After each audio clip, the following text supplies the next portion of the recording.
you're watching his YouTube channel, turn it off. He's an asshole. Mic check. Hello, everyone. Assalamu alaikum. Peace be to you in Arabic. I'm going to be talking a little bit about the Syrian crisis and what's going on back home.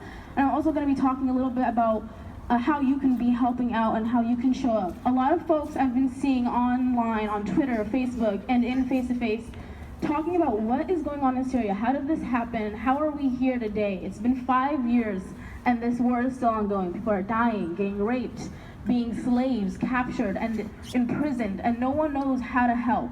And this is why we're going to be here tonight, is I'm going to be telling you a little bit about how you can be helping. So way back when, 2010, there was an uprising that happened in the Middle East from Egypt, Tunis, or Tunisia, and Libya, and now Syria.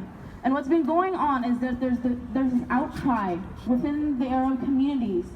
They're saying they want democracy. They've had leaders in power for 20, 30, 40 years who are dictators, who've been oppressing them, killing them, and kicking them out of their own countries. My father being one of them, who was not allowed back into his country while Gaddafi was in power. So this is the reason why people are fighting now and they're protesting on the streets.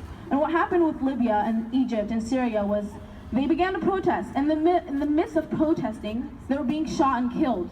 Why? Because the government didn't want them to cause this uproar and they didn't want to cause an instability within their government. But it happened anyways. And people continued to fight. They found weapons. They found a way to fight back against the government itself. And here we are today, 5 years later. Syria is still fighting against Assad's regime, and they're still continuing to die until today. And what's happened so far is that the situation in Aleppo is insane.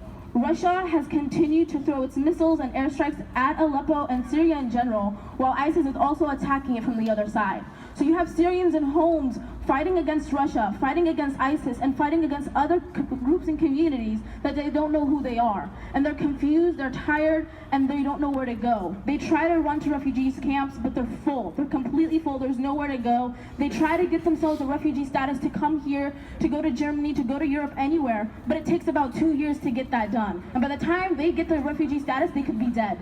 There's nowhere for them to go, and that's it for them. So what's happening so far is that we have about a couple 100,000 that have been evacuated from Aleppo as of now, but there's still about 200,000 left in Aleppo. And one of the situations that's going on right now is that it's so cold out, there's no place for them to stay. They're in hospitals hiding out, but people are dying in those hospitals anyways. And so what people are crying out for today is that they're wanting Russia to cease fire. And that's happened so far. But the situation in Syria right now is that not just the ceasefire, there's no aid. There's no one able to go in and help because of the airstrikes that are happening and because of ISIS.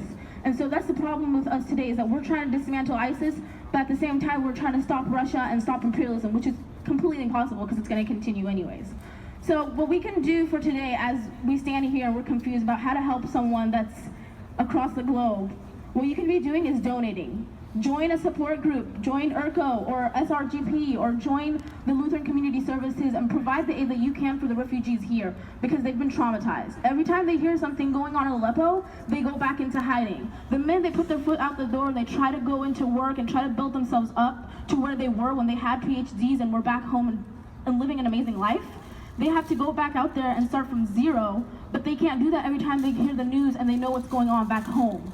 So this is your chance to help out, is join a support group, provide what you can in monetary donations, or provide rides back and forth, teach them how to ride a bus, teach them the basic English language. And what you can be doing also is provide donations to groups back home that are in Syria. Provide what you can and educate the people around you, because that's one of the most important things that we keep forgetting to do, is that we listen to the news and we reshare on Facebook, Twitter, and everywhere else, but we forget to have those actual conversations face to face with the people around us.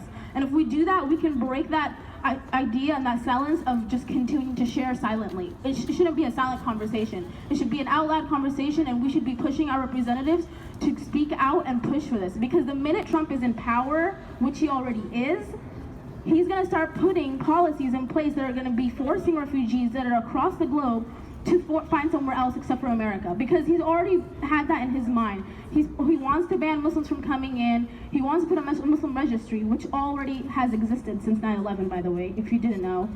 These things that he's going to be putting in place are going to cause more and more folks that are wanting and seeking refuge to go find somewhere else, which they might not be able to find that place from the first place. So I really urge you to have those conversations with your people and your families around you. Talk about what's going on in Syria, how can you help, and how you can communicate and teach people about imperialism, because that's such an important topic that we forget to talk about. And the important thing about imperialism that I do want to remind folks out there who are talking about how, you know, America continues to aid rebels, and then rebels go out and they kill, and then it just demolishes the government in the first place. The problem when we talk about imperialism is that we tend to dehumanize the people that are on the ground. We should talk about politics, talk about America, but also don't forget those on the ground that are already suffering in the first place. So one way you can also help out, last one, is we are going to be having a visual and a march, hopefully on this Thursday in Pioneer at 6 p.m. If you want to show up. We'll have Syrian voices come out and speak and share their stories, share their experiences, and share stories of their families that are on the ground. And then we'll have a bucket that you can be passing around to collect donations so we can give out to Syrian refugees and send some back home to Syria and to the folks that are in refugees camps. So I thank you all for this. Keep doing what you're doing, and please, please, please educate the people around you. That's the most important thing. Thank you.